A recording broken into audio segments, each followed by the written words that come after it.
ഉത്തരേന്ത്യൻ സംസ്ഥാനങ്ങളിൽ കനത്ത മഴ തുടരുന്നു എന്നതാണ് മറ്റൊരു പ്രധാനപ്പെട്ട വിഷയം. പ്രത്യേകിച്ചും ദില്ലിയിൽ മഴക്കെടുതിയിൽ വലിയ അപകടങ്ങൾ സംഭവിച്ചുകൊണ്ടിരിക്കുകയാണ്. 6 പേർ മരിച്ച ഒരു സാഹചര്യമുണ്ട്. വിവിധയിടങ്ങളിൽ വെള്ളക്കെട്ട് രൂക്ഷമായി തുടരുന്ന പശ്ചാത്തലമുണ്ട്. ഉത്തരാഖണ്ഡിലൊക്കെ ഗംഗാനദി കര കവിഞ്ഞൊഴുകുന്ന ഒരു സാഹചര്യം. ജനജീവിതം വല്ലാതെ ദുസ്സഹമായി പോവുകയാണ്. അതുമാത്രമല്ല, ഈ മഴയെ തുടർന്ന് പലയിടങ്ങളിലുള്ള ചെമ്പ് തെളിഞ്ഞു വരുന്നത് നമ്മൾ കാണുന്നുണ്ട്. ഒന്ന്, ദില്ലി വിമാനത്താവളത്തിന്റെ മേൽക്കൂര തകർന്നത്. മറ്റൊന്ന്, മധ്യപ്രദേശിലെ ജബൽപൂരിൽ വിമാനത്താവളത്തിന്റെ മേൽക്കൂര തകർന്നത്. രാജ്കോട്ടിൽ മേൽക്കൂര തകർന്നത്. അയോധ്യയിൽ രാമക്ഷേത്രം ചോർന്നത്. റോഡുകൾ തകർന്നത്. അങ്ങനെ പലതും വെളിയിലേക്ക് വരുന്നുണ്ട് ഈ മഴക്കാലത്ത് ഉത്തരേന്ത്യയിൽ. സ്വാതി നമ്മളോടൊപ്പം ചേരുകയാണ്. ദില്ലിയിൽ നിന്ന് വാർത്തയുടെ സമഗ്രമായ വിവരങ്ങളുമായി നോക്കാം എന്താണ് ഉത്തരേന്ത്യയിൽ സംഭവിച്ചുകൊണ്ടിരിക്കുന്നതെന്ന്. Swathi, good morning. Good morning Manu. ദില്ലിയിൽ അന്തരീക്ഷം കണ്ടിട്ട് മഴ മാറി നിൽക്കുന്നുണ്ട് എന്ന് തോന്നുന്നു. പക്ഷേ ഉത്തരേന്ത്യയിൽ പൊതുവെ കാലാവസ്ഥ മോശമാണ്. പലയിടങ്ങളിലും മഴ, ഗംഗാനദി കരകവിഞ്ഞൊഴുകുന്നു, ജനജീവിതം ദുസ്സഹമാകുന്നു.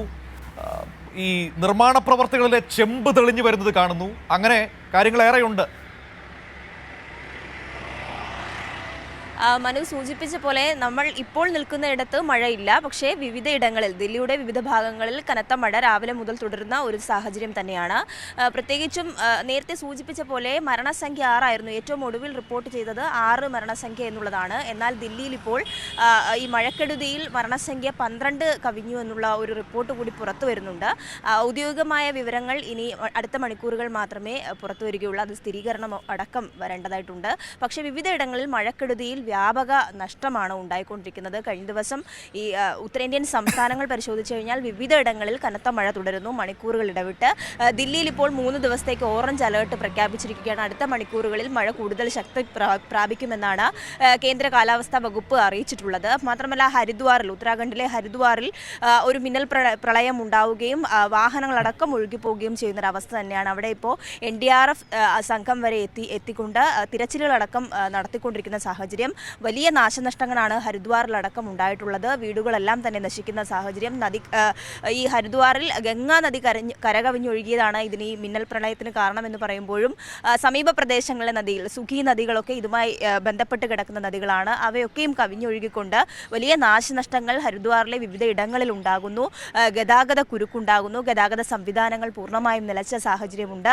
അവിടെ ജനങ്ങളെയൊക്കെ തന്നെയും മറ്റ് ഇടങ്ങളിലേക്ക് മാറ്റിപ്പാർപ്പിച്ചിട്ടുണ്ട്.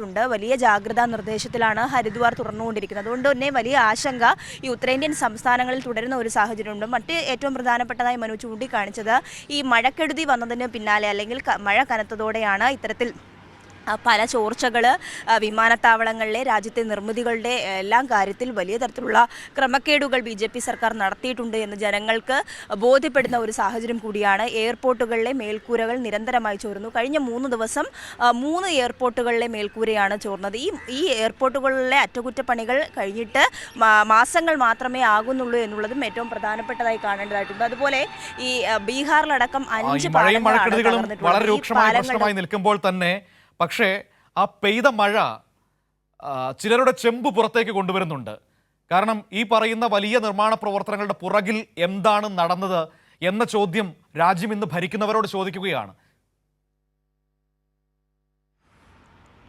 തീർച്ചയായും മനു, ഇത്തരത്തിലുള്ള ചോദ്യങ്ങൾ ഉയർന്നുകൊണ്ടിരിക്കുന്ന സാഹചര്യം തന്നെയാണ്. പ്രത്യേകിച്ചും ഈ ഉദ്ഘാടനം ചെയ്യാനായുള്ള നിർമ്മാണ പ്രവർത്തികൾ പൂർത്തിയാക്കി അടുത്ത മാസം ഉദ്ഘാടനം ചെയ്യാനുള്ള പാലം വരെ തകർന്ന ഒരു സാഹചര്യം ഈ ബീഹാറിലുണ്ട്. അപ്പോൾ ഇത്തരത്തിൽ നിർമ്മാണങ്ങളിലെല്ലാം തന്നെ, രാജ്യത്തെ നിർമ്മാണങ്ങളിലെല്ലാം തന്നെ ഇത്തരത്തിൽ ക്രമക്കേടുകൾ നടത്തിയിട്ടുണ്ടെന്ന വലിയ വിമർശനം BJP നേരിടുന്ന സാഹചര്യത്തിൽ BJP ഇപ്പോൾ ഉത്തരം മുട്ടി നിൽക്കുന്നു എന്ന് തന്നെ പറയേണ്ടി വരും. ഈ വിഷയങ്ങളിലൊന്നും തന്നെ പ്രതികരിക്കാൻ BJP കേന്ദ്ര നേതൃത്വമോ തയ്യാറായിട്ടില്ല എന്ന് മനസ്സിലാക്കണം. മാത്രമല്ല, ഇത്തരം സംഭവങ്ങൾ തുടർക്കഥയാകുന്നു എന്നുള്ളതാണ്. ഈ രാജ്യത്തെ ജനങ്ങളുടെ സുരക്ഷ സംബന്ധിച്ച് എന്തുറപ്പാണ് ഈ മോദി സർക്കാർ നൽകുന്നത് എന്ന ചോദ്യമാണ് ശക്തമായിക്കൊണ്ടിരിക്കുന്നത്. കഴിഞ്ഞ ദിവസം ഈ എയർപോർട്ടിൽ മേൽക്കൂര തകർന്ന് ഒരാൾ മരണപ്പെടുന്ന സാഹചര്യമുണ്ടായി. അതിന് പിന്നാലെയും അന്വേഷണമൊക്കെയും പ്രഖ്യാപിച്ചിട്ടുണ്ട്. അന്വേഷണം ഒരു വഴിക്ക് നടക്കുന്നുണ്ട് എന്ന് പറയുമ്പോഴും വിവിധ ഇടങ്ങളിൽ ഓരോ മണിക്കൂറുകളിലും ഇത്തരത്തിലുള്ള സംഭവങ്ങൾ വീണ്ടും റിപ്പോർട്ട് ചെയ്യപ്പെടുന്ന സാഹചര്യം തന്നെയാണ്. ഈ മധ്യപ്രദേശിൽ കഴിഞ്ഞ ദിവസം ഇതുപോലെ എയർപോർട്ടിന്റെ മേൽക്കൂര തകർന്നു. രാജ്കോട്ടിൽ, ഗുജറാത്തിൽ മേൽക്കൂര തകർന്ന വാർത്ത കഴിഞ്ഞ ദിവസം പുറത്തു വരുന്നു. അത്തരത്തിൽ എല്ലാ ഇടങ്ങളിലും ക്രമക്കേടുകൾ നടന്നുകൊണ്ടിരിക്കുന്നു. മോദി കൊട്ടി ആഘോഷിച്ച് നടത്തിയിട്ടുള്ള വികസന പദ്ധതികളുടെ നേട്ടം എന്നൊക്കെ പറഞ്ഞ് ഉയർത്തി കാണിച്ചിട്ടുള്ള എല്ലാ ഇടങ്ങളിലും ഇത്തരം ക്രമക്കേടുകൾ കണ്ടെത്തുകയും അതുമായി ബന്ധപ്പെട്ട ചോദ്യങ്ങൾ ഉയരുകയും ചെയ്യുന്ന സാഹചര്യമാണ് നിലവിലുള്ളത് മനു.